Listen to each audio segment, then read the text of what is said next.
பிரியமானவர்களே, இயேசு கிறிஸ்துவின் இணையற்ற நாமத்தில் உங்களை வாழ்த்துகிறேன். இந்த மன்னாற்றுடைய இந்த டெய்லி பாட்காஸ்டை கேட்கிற உங்கள் ஒவ்வொருவரையும் கர்த்தர் ஆசீர்வதிப்பாராக. ஆபகுக் 1வது அதிகாரம் 2வது வசனம் இப்படியாய் கூறுகிறது: கர்த்தாவே, நான் எதுவரைக்கும் உம்மை நோக்கி கூப்பிடுவேன்?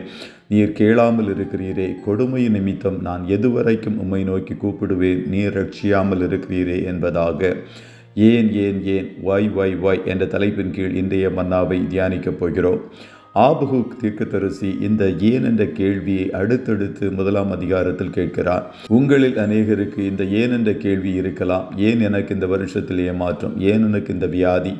ஏன் எனக்கு வேலை இழப்பு? ஏன் எனக்கு இன்னும் வேலை கிடைக்கவில்லை? ஏன் எனக்கு இன்னும் குழந்தை பாக்கியம் காணப்படவில்லை என்ற கேள்வியோடு இருக்கலாம். ஆபகுக்கும் இதே ஏன் என்ற கேள்வியை கேட்டான். 1:3 நான் ஏன் அக்கிரமத்தை பார்க்க வேண்டும்? நான் ஏன் தீவினையை பார்க்க வேண்டும் என்று கேட்கிறான். 1:13 துரோகிகளை நீர் நோக்கி கொண்டிருக்கிறது என்ன?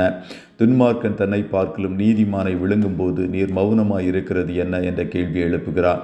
1:14 மனுஷரை சமுத்திரத்து மச்சங்களுக்கும் அதிகாரி இல்லாத ஊர்வனவற்றிற்கும் சமானமாக்குகிறது என்ன என்பதாக ஏன் என்ற கேள்வியையும் எழுப்புகிறான். இப்படி அடுக்கடுக்காக ஏன் என்று கேள்வி கேட்ட ஆபகுக்கு அடுத்த அதிகாரத்தில் கர்த்தர் பதில் கொடுக்கிறார். ஆபகுக் 2:3 ஆண்டவர் கூறுகிறார்: குறித்த காலத்திற்கு தரிசனம் இன்னும் வைக்கப்பட்டிருக்கிறது. முடிவிலே அது விளங்கும். அது பொய் சொல்லாது. அது தாமதித்தாலும் அதற்கு காத்திரு.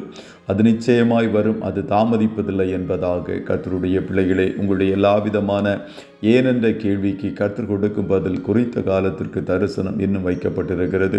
உங்கள் வாழ்க்கையில் கர்த்தர் செய்ய நினைத்தது ஒரு நாளும் தடைபடாது. இந்த வருஷத்தில் நீங்கள் எதிர்பார்த்த காரியம் நடைபெறவில்லை என்றால் அது தாமதம் என்று எண்ணாதிருங்கள். காரணம், அது தாமதிப்பதில்லை என்று கர்த்தர் சொல்லுகிறார். கர்த்தர் அவருடைய நேரத்தில் அவர் சித்தத்தின்படி செய்வது தாமதம் என்ற அர்த்தம் அல்ல. அவர் எல்லாவற்றையும் நேர்த்தியாக அதனதன் காலத்தில் செய்து முடிக்கிறவர்.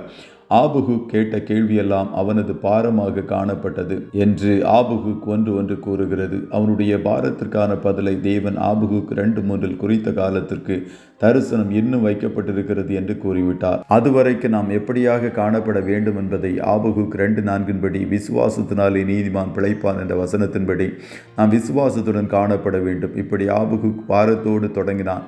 கர்த்தரிடம் வாக்குத்தத்தத்தை பெற்றுக்கொண்டான். விசுவாசத்தோடு இருக்கும்படி கர்த்தர் கற்றும் கொடுத்தார். முடிவில் அது பாடலோடு முடிவடைகிறது. அத்திமரம் துளிர் விடாமல் போனாலும், திராட்சை செடிகளில் பழம் உண்டாகாமல் போனாலும், ஒலிவு மரத்தின் பலன் அற்று போனாலும், வயல்கள் தானியத்தை விளைவியாமல் போனாலும், கிடையில் ஆட்டு மந்தைகள் முதலற்று போனாலும், தொழுவத்திலே மாடு இல்லாமல் போனாலும், நான் கர்த்தருக்குள் மகிழ்ச்சியாயிருப்பேன். என் ரட்சிப்பின் தேவனுக்குள் களி கூறுவேன்.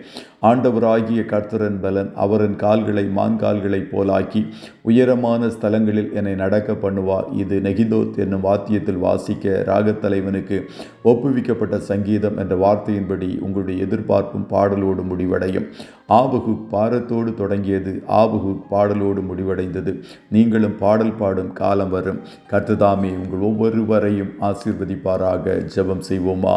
நல்ல தகப்பனே, உம்மை நன்றியோடு துதிக்கிறோம். இந்த மன்னாற்றுடைய டெய்லி பாட்காஸ்டை கேட்கிற உம்முடைய பிள்ளைகள் ஒவ்வொருவரையும் கர்த்தர் ஆசீர்வதிப்பீராக.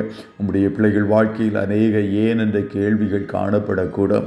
எல்லாவற்றிற்கும் ஒரு காலத்தை வைத்திருக்கிற தேவன் குறித்த காலத்தில் குறித்த வேளையில் உம்முடைய பிள்ளைகளுக்கு அற்புதங்களை செய்து நீர் மகிழ பண்ணுவீர். அதற்காய் ஸ்தோத்திரம். உம்முடைய பிள்ளைகள் ஆனந்த பாடல் பாடி மகிழுகிற நாட்களை வைத்திருக்கிறீரே, அதற்காய் நன்றி ஆண்டவரே. இன்றைய தினம் கையிடுகிற வேலைகளை ஆசீர்வதியும். போக்கிலும் வரத்திலும் உடனிரும். கண்மணி போல காத்திருளும். ஆட்டுக்குட்டியானவருடைய இரத்தத்துக்குள்ளாய் ஒவ்வொருவரையும் கொடுத்து வாழ்த்தி ஜெபிக்கிறோம் நல்ல பிதாவே. ஆமென்.